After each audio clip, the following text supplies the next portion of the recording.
And then we will go into questions. As usual, just raise your hand and I will call him. Extremely disappointing second half that leads to a extremely disappointing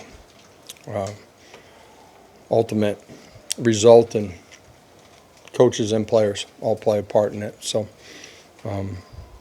give them credit, but extremely disappointed in what we did in the second half. So open it up. Josh, Diego Pavia does that to a lot of teams, but was it him or what were y'all doing that made him get free? A couple of them, he makes a good play. We can't get off a block on the interior on a couple of the scramble big plays. We misfit a couple of things into the to the boundary. So it's a combination of all those things that ultimately lead to him having, the game that he does with his feet. Coach, was there anything that you saw offensively that you can really point to, put your finger on, that really caused the struggle in the second half? I think throughout the game there were some execution things that we didn't handle, small details in the scope of some of the structures of what they did that limit or eliminate a play. So.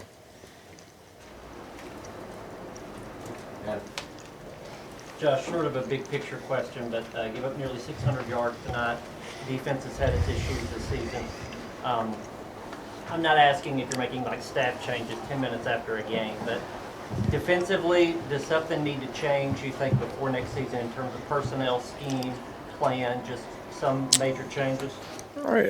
Ultimately, the performance we had tonight is not anywhere near the standard of what Tennessee football is. And, there's been a lot of things that we've had to deal with, in the beginning, middle parts of the season. It felt like we took some steps here last couple of weeks. But this one just wrapped up a few seconds ago. And, it's my job to evaluate everything inside of our program. And, I told our players we've had some disappointing results.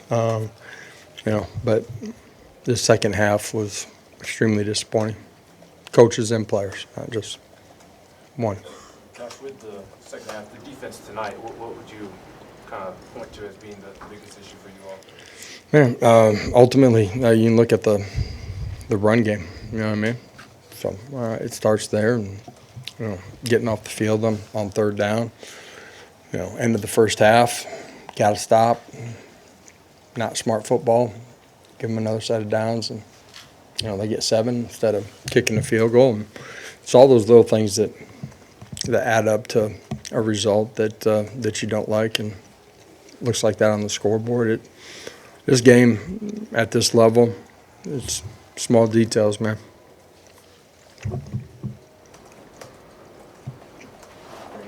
Josh, did you get any explanation on the roughing the passer late in the first half? You feel like that changed momentum at all? Yeah, I didn't truly see the play. They just said hit him in the head.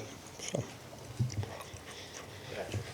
Josh, I know your game just ended, but to kind of look this whole season, lose 3 home games, how disappointing is that? You guys only lost 4 games your first 4 years.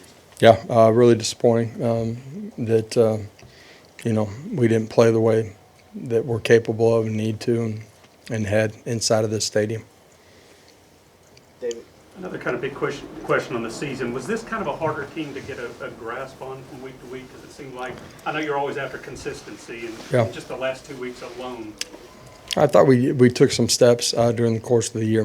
Guys were thrust into some roles, probably earlier than you would want. Not that they weren't going to play, but the amount of time that they were going to play. And, go back to the previous 3 Saturdays where you don't like the result. Guys competed extremely hard. We didn't always play extremely smart. There's a play that drastically changes the game and the way that it's played. So, welcome to life in this league. You got to be on the right side of those things. You talk about it being disappointing the second half. Did you see anything at halftime that gave you that made you feel like that this was so flat in the second half? No, absolutely not. Otherwise, I would have addressed that at halftime as we were getting ready to go out. Again, the details in it and execution, and all of us together, got to be better. Josh, what's the next week, 2 weeks like for you guys as staff and you guys as your team as you sort of transition away for a bowl game? But what's the more immediate pressing need for you guys? Yeah, we'll have a chance to meet with our guys and move forward as a program, and revisit the season and look backwards before we look forwards to. What all goes into the personnel evaluations at the end of the season? How much does it change from year to year? Personnel evaluation, we'll do that as an entire program, and I'll certainly take a hard look at all of it.